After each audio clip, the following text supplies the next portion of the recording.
bounce. We got to bounce the audio. It's rebounce. It's overmodulated. All right, 1 second. I got this. Welcome to the Immersive Lens. Blah, blah, blah, blah. Blah, blah, blah, blah. FLCC. Are you saying we shouldn't do this anymore? Podcast is done for today. No, I just did it. I'm just saying it's done. Now we can move on.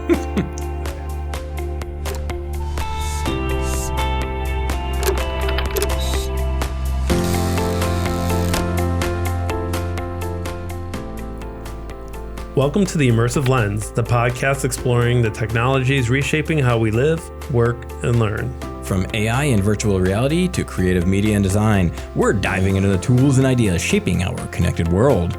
My name is Paul Engin. Join us as we uncover the people and ideas driving the next wave of interactive experiences. And I'm Dave Ghidiu, and this is the Immersive Lens. So, Dave, what's going on? What's the latest news? We are hot off. Thanks for asking. Yes. We're hot off the heels of opening days for the spring semester here, and that's we have professional development, some training. Dr. Nye gets up and kind of rallies the troops, and everyone just gets excited about what's going on. And during opening days, we had a lightning round session. It was like 45 minutes, and we had 12 people from the college that are using AI in these really wild ways. And everyone had 3 minutes, and they got up on stage and showed what they were doing. And then the next person went. And what I really liked about that was it was this patchwork quilt of things that I had never seen. And I thought I knew a lot about AI, and these people are just using it in like ways that I had never seen before. And it was just really, really, really exciting. That was really nice. It was quick takes too. So they were really fast, quick summaries. So they didn't, if we wanted to find out more information, we'll be able to find out more information, but it was, you know who to hunt down now. Yeah, that's right. But I thought it was really good. And on a side note, I appreciate you guys coming out like Peaky Blinders. And this sounds really weird, but I got hit by, I was watching like a baseball game and they had a Peaky Blinders something. You guys came out with Peaky Blinders. So I started watching Peaky Blinders. Oh, I'm only on episode 3, but So the advertising worked. And just for clarification, so we dressed up as Peaky Blinders. There was a number of us at the college that dressed up like the Peaky Blinders, just for fun, to get people excited and fun and make some smiles, and apparently get people hooked on the show. Well, that was the thing, because I never, the whole time I'm like, what is this? Everybody's doing something with these Peaky Blinders. What is it? I don't even know what it is. So I was like, okay, I gotta go check it out. And so far I'm getting into it. All right, I'm only on three episodes, but maybe we should pivot our podcast, because I just started watching it too. We should just do recaps instead. Technology be damned. We're doing So the older brother is not really the head of the. Spoiler alert. Oh, sorry. All right, what's going on with you? So one of the big things I'm into is 3D, obviously, and we looked at that a few episodes back. We looked at a Meta 3D, and I forgot what it was called, but where you would click on an object. Oh, and it would convert it to a 3D model. Yeah. Have you played with it? So I haven't played more with that one. One of the things that I've been looking into is more localized AI. So there's this platform called Comfy UI, and you can basically download it, and then you can add modules or 3D LM learning management systems to it. Large language models. Large LLMs. So then it becomes like a node-based system where you can add specific nodes and link them up, and it's all running on your computer. So it's local. It's local, so it doesn't. But the issue I've been running into, and Jeff supported me. I started doing this last year. He found a PC that I could use because Comfy UI works best with a PC on some of the 3D stuff because they use NVIDIA, the CUDA core. It's a... Is that the GPU? Yeah, the graphic card has a special hardware, and they write to that hardware. Specifically for AI. Yeah. And that wasn't available on the Mac. So although you can run Comfy UI, I could do a lot with it. I couldn't do the 3D stuff I wanted to. So anyway, they made an update. So it's, and I'm going to mispronounce this, but it's the Hunyan 3D.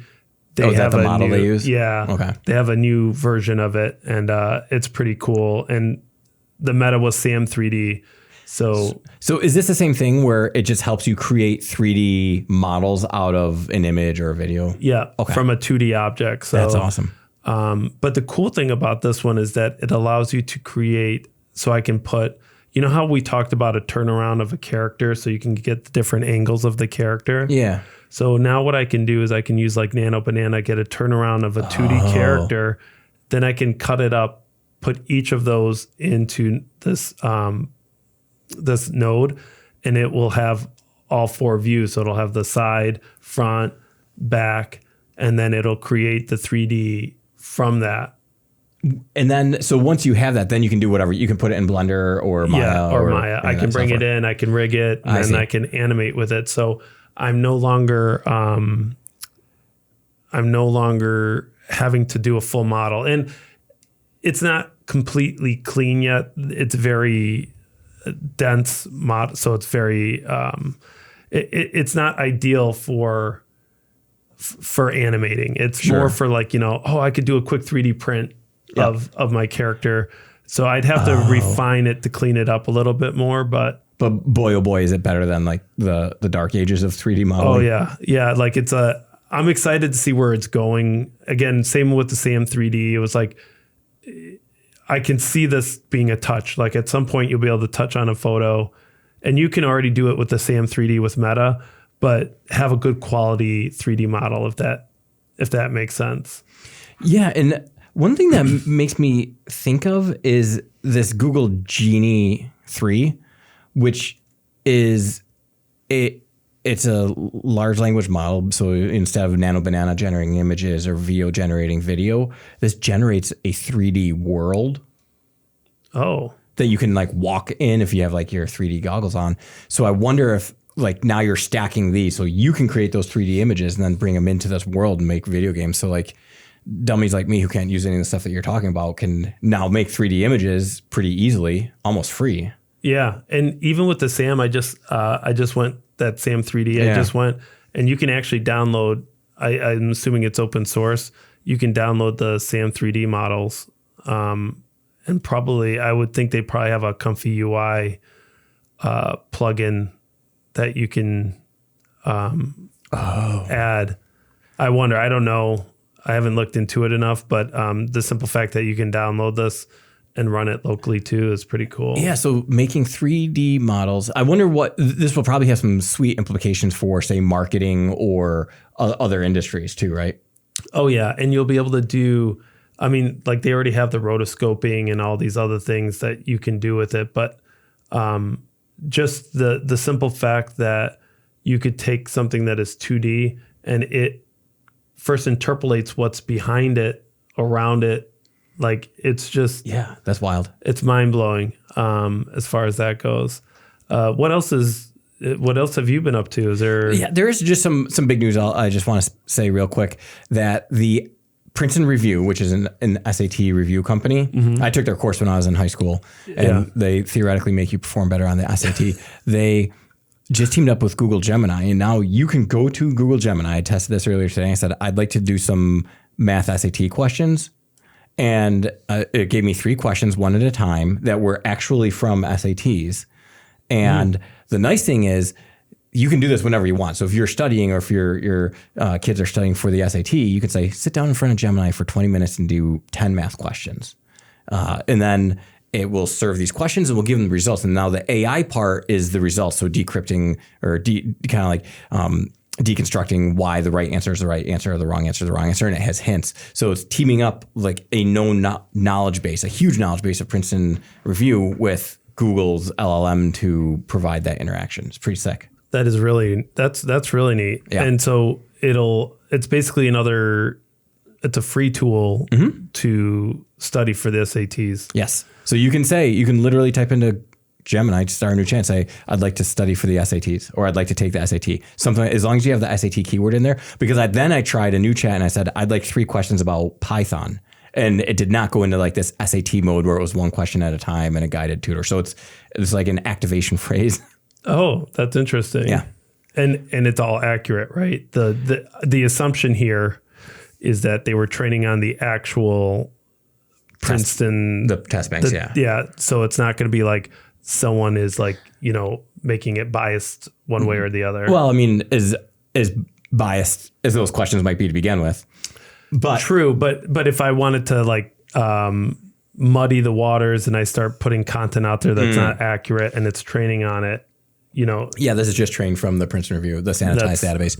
However, sanitized, that's what I was looking for. It's interesting you should mention that because the LLM, Gemini's interpretation and explanations about why a question is right or wrong might not be accurate. So you still got to be on your toes. Oh. So that questions and answers are right because those are provided, but the understanding of it is still subject. Still questionable. Yep. Oh, that's interesting. That's a good point.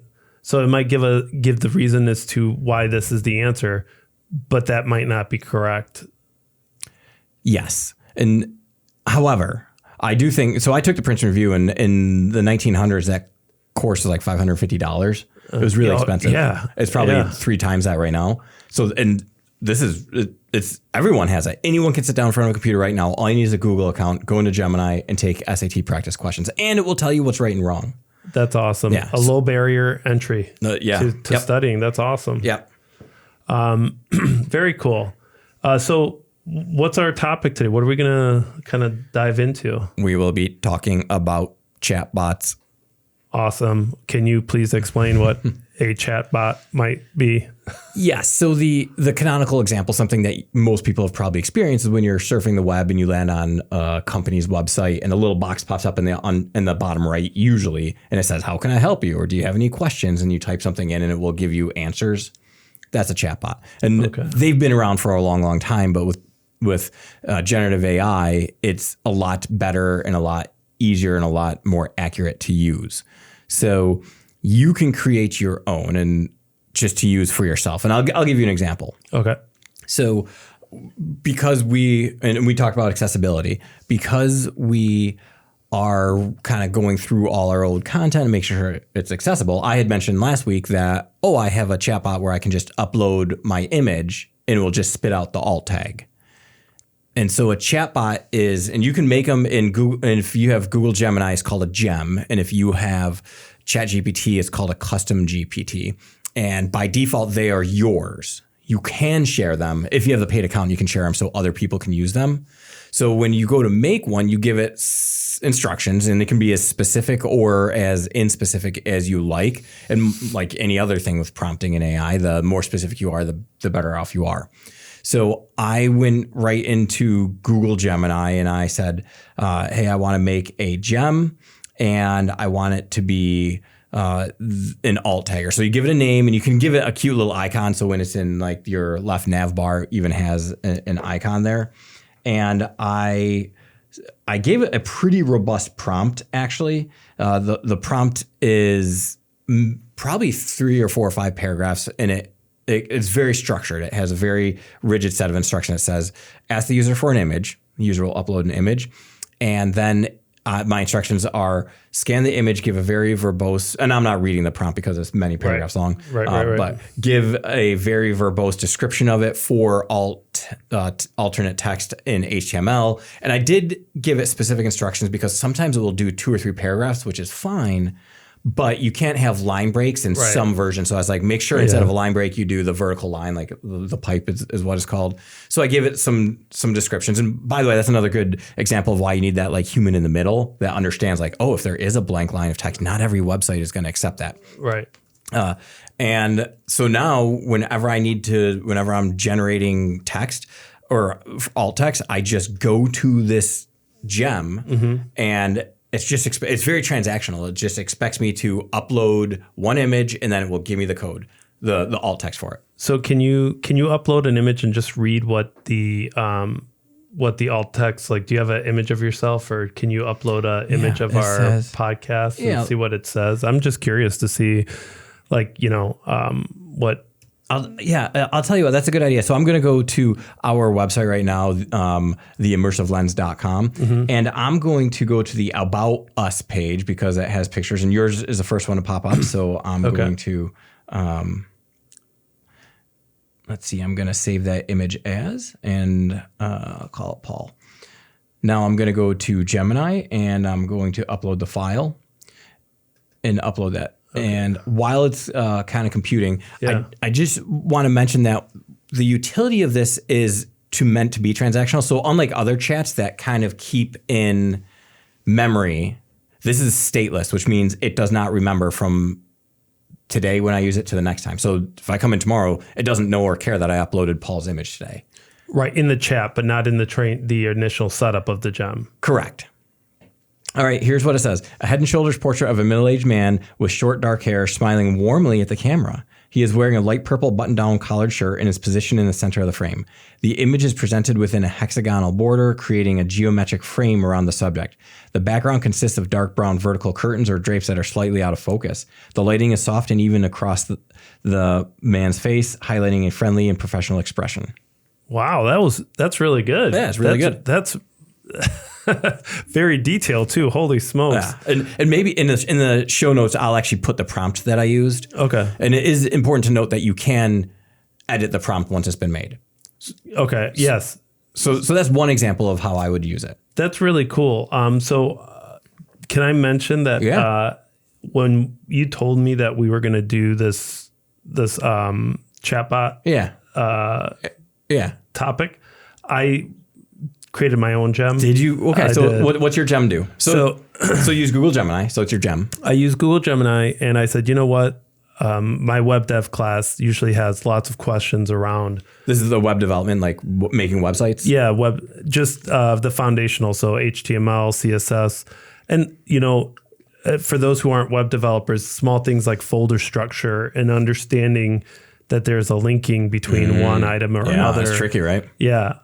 Or even I have the most common errors people get when it's working locally but not on a server.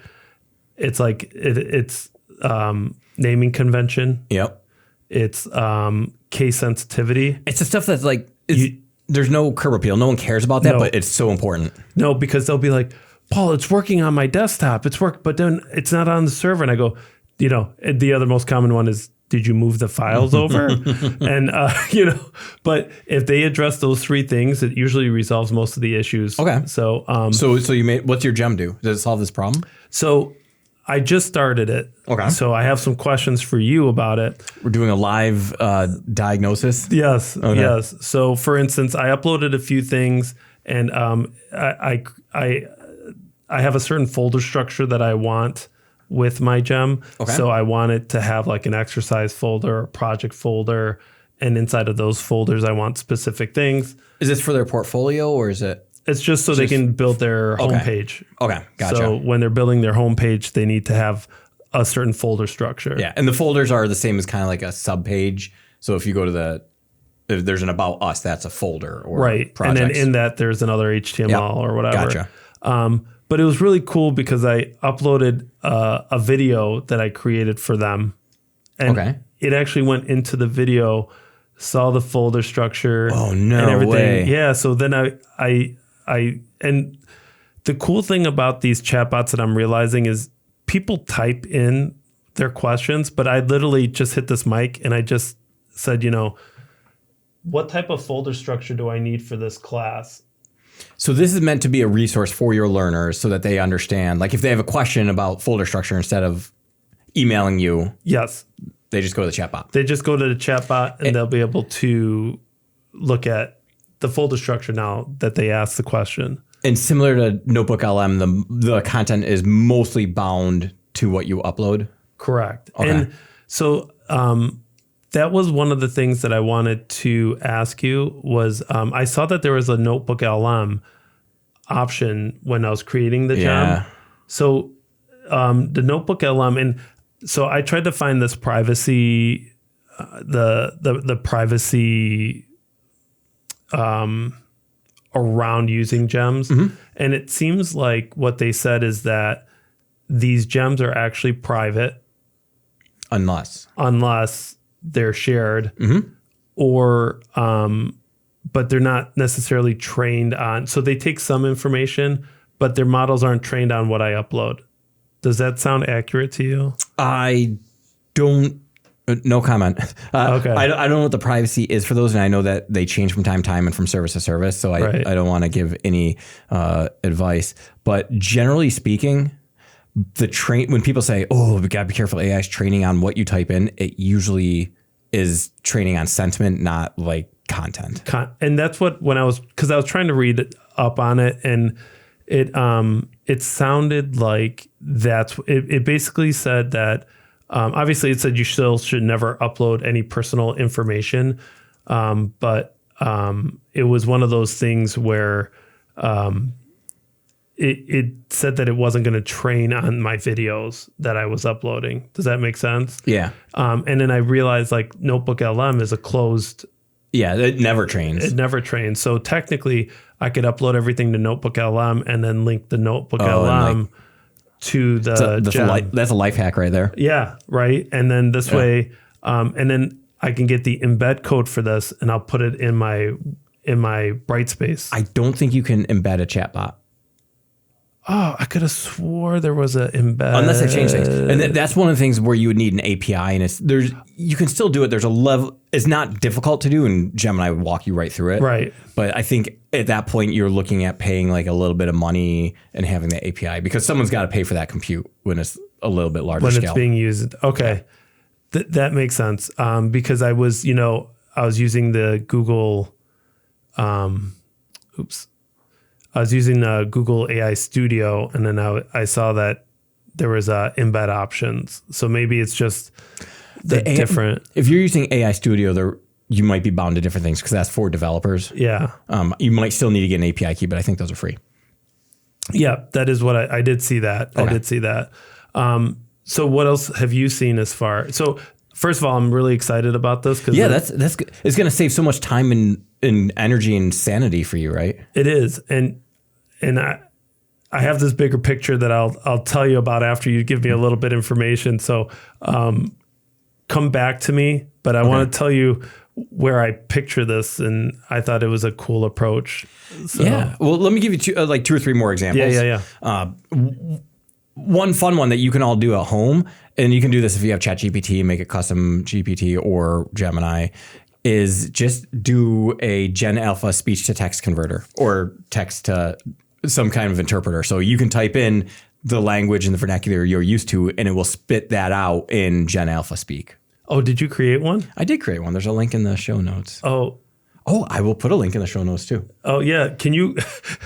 So yeah, because when I saw that SNL podcast and they're talking like, I mean, the one that I always hear is like, that's so fire. But I forgot the other terms that they were using, but it'd be interesting. Cooked. Yeah. So it's called.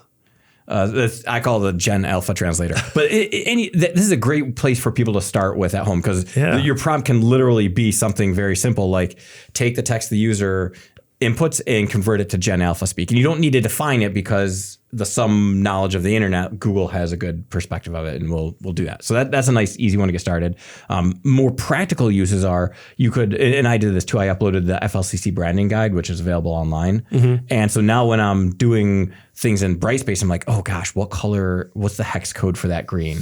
And so now I can just ask. I just go to the chatbot, and it knows all the margins for the FLCC logo, so that if you have a company, you can put all your branding guidelines in there. It tells you your fonts. If you fill out reports often, and it's the same kind of format for a report, you can program the chatbot. And when I say program, it is not like semicolon bracket. It's just like English. You just type it in. You say, ask the user for this piece of information, then ask the user for this piece, and then once you collect all that information, spit it out in this format, and you can give it 3 or 4 examples. That's really cool. Yeah. So what did you type in, and what did it give you out of curiosity with your Gen Z? I said, let's go record a podcast. It'll be fun. And it said, let's go. Time to drop the hottest pod since sliced bread. FR, which I think means for real. For real. Okay. Mic on, vibes up, laughs guaranteed. We about to be the next viral sound on the TikTok ONG. I don't even know what ONG is. On ONG. I don't know. And then it says like the 100% icon, and there's some fire icons. Like there's the fire. Yeah. And then it has threw in a whole bunch of hashtags. So it's fun. And I encourage everyone who's trying at home, try this, because that's a fun one. It's an easy one. And then the last thing I want to say is you can, and you alluded to it, you can upload 3, 4, 5, 6, 7, 8, 9, 10 documents, 20 documents. Yeah. And you linked it to your Notebook LM where you also had those documents, and you can link them to, if you're in Gemini, to your Google Drive. So you can have like your source documents, which makes it a lot better. I did not know about the video thing, so I'm glad I came today because I learned that. Yeah, that was, and it did it really quick because I literally uploaded a video. The video was about 15 minutes of explaining folder structure, showing everyone how to do it. It was a 15-minute video? Yeah. And I uploaded it, and I literally and it did. That's awesome. Well, because it talked about how I wanted them to create their homepage and the HTML found like, yeah. So it's a video that I put in the lectures. So when I'm not there, they have it. And then, but yeah, it was really, it worked really quick. That's awesome. I was very impressed. So what else did you have another example? So let's see. Oh, you have the branding. Oh, Sean Malley, who's a math professor here. One of the problems they're having with accessibility is a lot of times when, especially in their online and their remote class, the remote is, you tune in from home, but we're meeting at the same time. Okay. Synchronous. Yeah. One of the problems they have is there's a number of different pieces of software that different math teachers use for drawing notes. So instead of a whiteboard, you can imagine it's like a digital whiteboard, and they, write with their pens. Yeah. But that is not accessible at all. Right. So Sean crafted this is not an exaggeration. It's 2 pages of Google Docs, like 2 pages of a prompt. Oh, wow. And it's very specific, and it's very articulate, and says, do precisely this. Here's the output I'm looking for.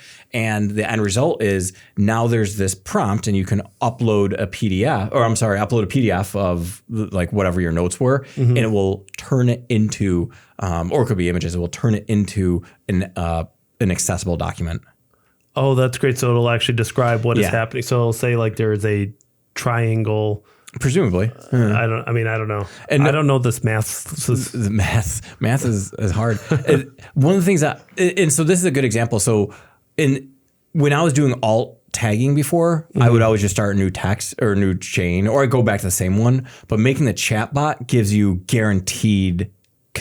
almost guaranteed consistent output, and it makes it like ephemeral. Like I don't need to know that alt text a month from now or a week from now. I just need to know it in the moment. Right. So the chatbot is a better way to access like workflows that you use often, but you don't care about the results much past in that moment.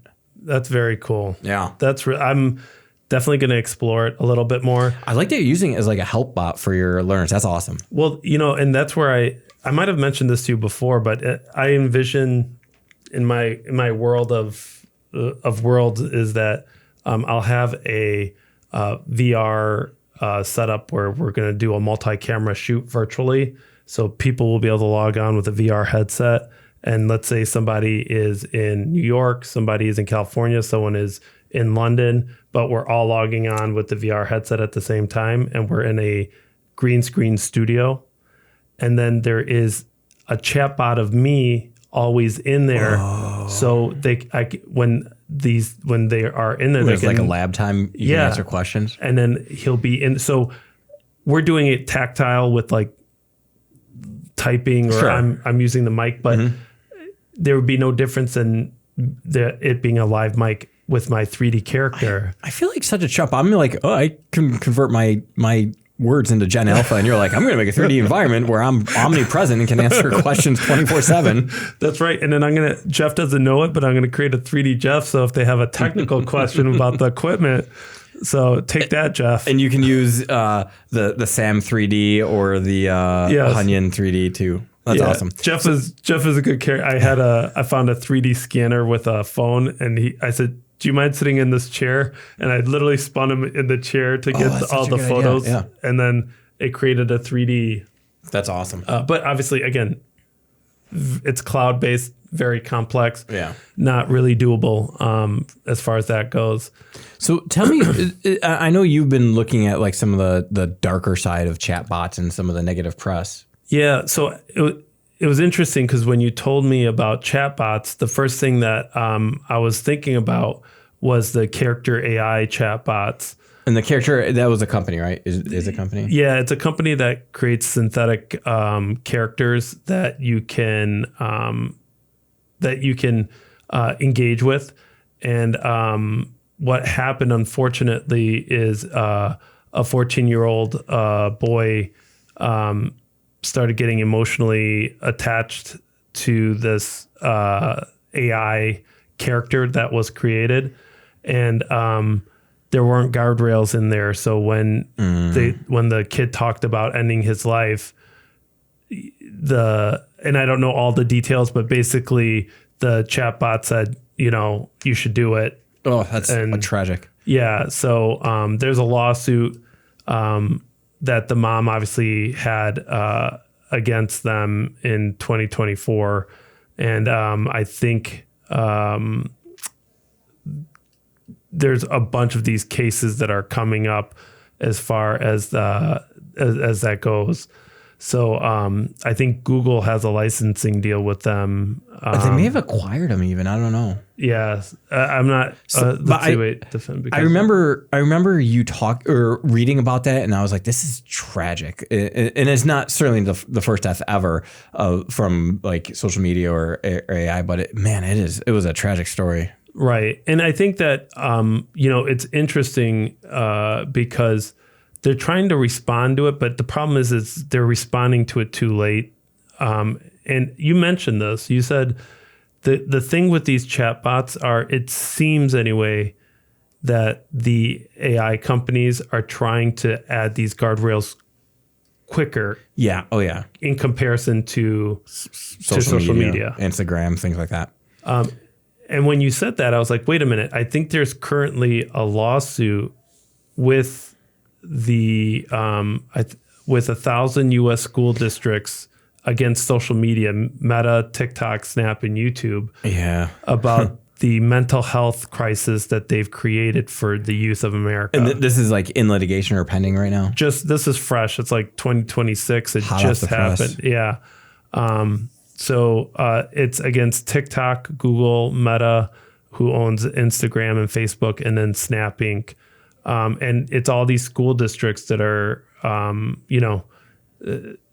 having this class action suit against them. Yeah, and it does seem like there's a reckoning of social media. So Australia has the restriction, like 16 and under can't use social media. And that actually happened. I think so it's already in place in Australia. Yeah, it started. So yeah.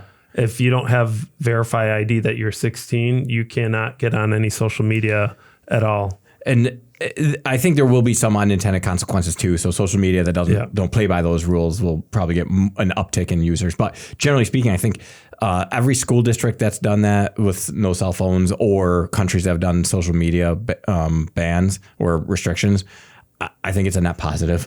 And so I think there is a reckoning with social media. And I know other countries in Europe are looking at banning social media, even younger than 16, or maybe some are even older. I don't know. Yeah. I mean, I think there needs to be some level of gatekeeping with it. Sure. I know it's the dopamine hits that happen, and there's documented cases where social media went into this. And I know this is a whole other discussion. Yeah. So we derailed this a little bit, but it's interesting to see how fast AI is responding to it versus think about all the deaths that happened on social media and how they're still going through it. And, sure, something happens with AI and they're trying to address it. But I think the caveat is always, because it's training, and depending on what it's training on, I don't know if they can ever, and maybe this is the scary thing, is can they really cap every approach to something negative like that in a AI system? I think they'll get better and better at it, but I don't think you'll ever do that. And that's even true of human moderation too, that it's never 100% accurate. Right. Yeah. I think it's definitely an area that maybe we could talk about in the future a little bit more, as far as the legal aspects of it, the social media and social media impact. It'd be interesting as a topic to see, do the benefits of social media outweigh the negative effects of social media? It's kind of like No. or maybe, because maybe it builds a lot of connections. Yeah. You see TikTok, that obviously a lot of people make money off of the TikTok shop and YouTube. And so there's a whole industry that was created, and there's a lot of livelihoods that were created using these social platforms. But obviously there's a lot of negative impact as well. And I think we'll see that through with AI too, right? There is I guess a level of threshold where you have to say, we have to let them train and learn. If we keep doing guardrails, then it'll be more difficult for them to advance their technology. So it's that balance of how much guardrail do you put on it. Yeah, versus we're seeing that play out right now in California because they have state legislation and the White House is trying to have federal regulations, less restrictions on AI. So I think that's just going to start. And we should do a podcast on social media after we do all 6 seasons of Peaky Blinders. Yeah, right. So stay tuned. What do you think? Real quick, it was interesting. You mentioned something about AI because it knows everything. Yeah. Have you seen the show Pluribus? I think I said that right. It's a show on Apple TV where this alien race takes over. Okay. And everybody is connected. So like a hive mind? Yes, a hive mind. And I was like, so like a janitor can fly any plane, can do any surgery. Cool. It doesn't matter anymore. You could drive, fly, anything because it's a hive mind. And I was like, oh my gosh, that's like AI systems. But yeah. Oh yeah. Isn't that weird to think? It's like an allegory for AI. Yeah. But there was these anomalies of people that aren't in the hive mind, and there's a level of freedom that's lost. That what they're saying is that, and again, I don't know the deep meaning of this, but it just got me thinking wait a minute, are they talking about like an AI system and how it's going to I don't know. When you mentioned that earlier, I was like, oh, wait a minute. That's Pluribus. Yeah. It would be cool to live in that world though. I mean, we're almost there. I don't think I could fly a plane, but I could learn how to fly a plane. Right. It's pretty crazy, but I don't know.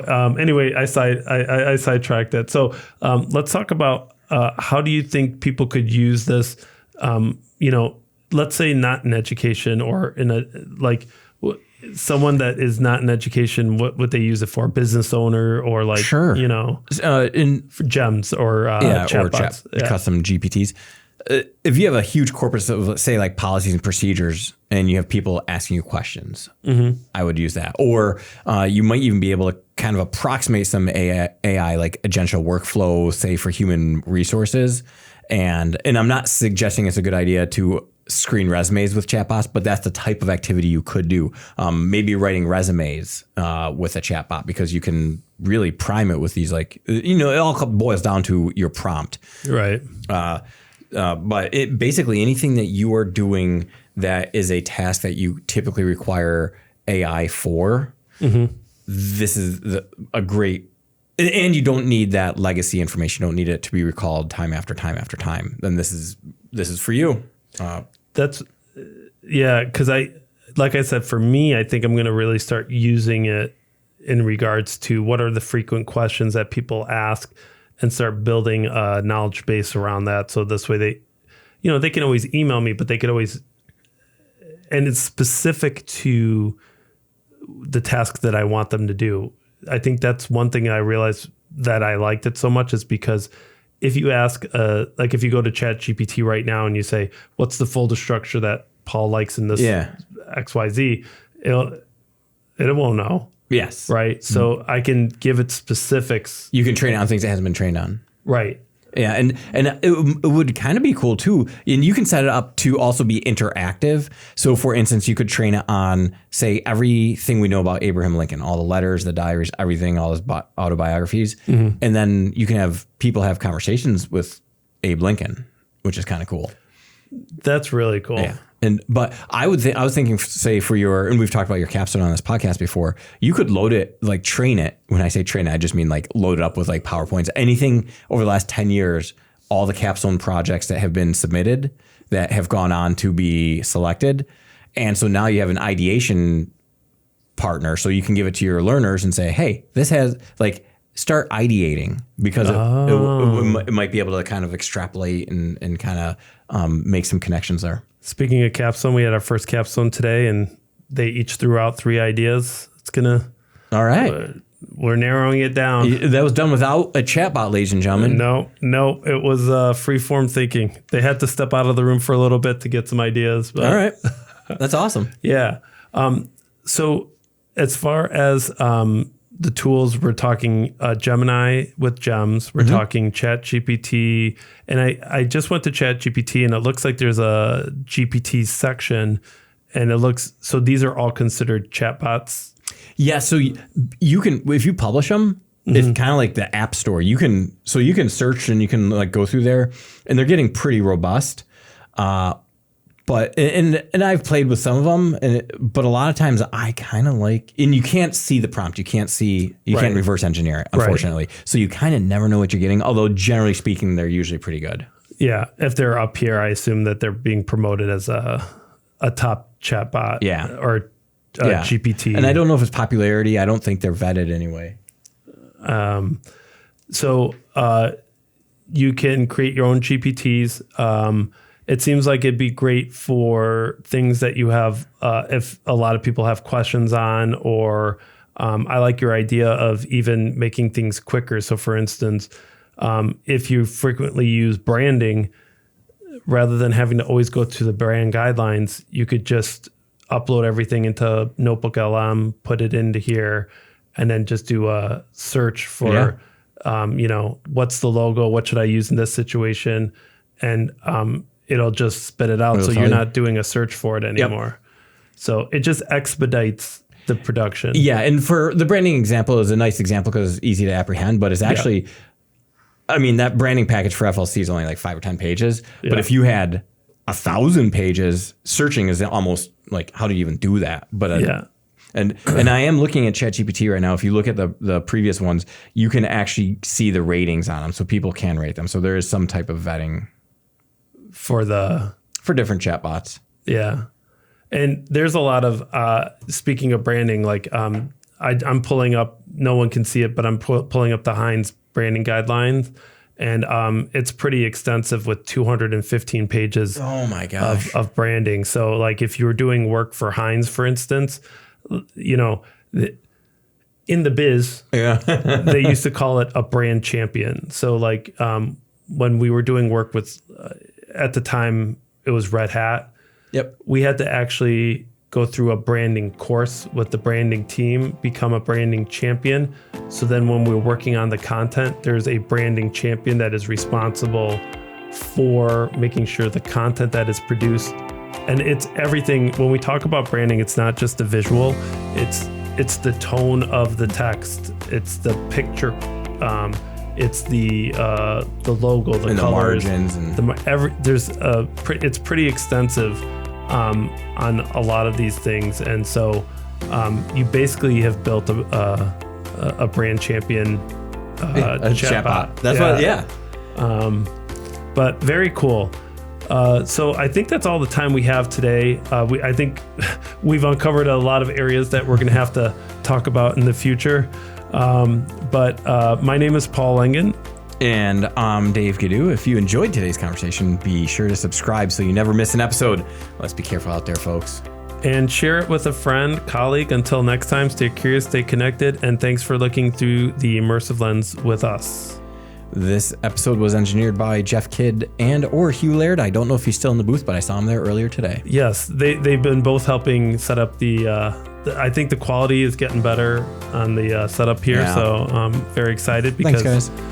We're recording at the Finger Lakes Community College Podcast Studios, located in beautiful Canandaigua, New York, in the heart of the Finger Lakes region, offering more than 55 degrees, certificates, micro-credentials, and workforce training programs.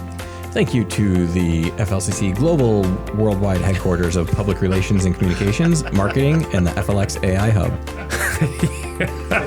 Excuse me. If you're eager to delve into a passion, discover exciting and immersive opportunities at www.flcc.edu. As part of our mission at FLCC, we're committed to making education accessible, innovative, and aligned with the needs of both students and employers. The views expressed in this podcast are those of the hosts and guests and do not necessarily reflect the official position of the Finger Lakes Community College. Music by Den from Pixabay. This is the Immersive Lens. Always. That is the Immersive Lens. That is. Yeah.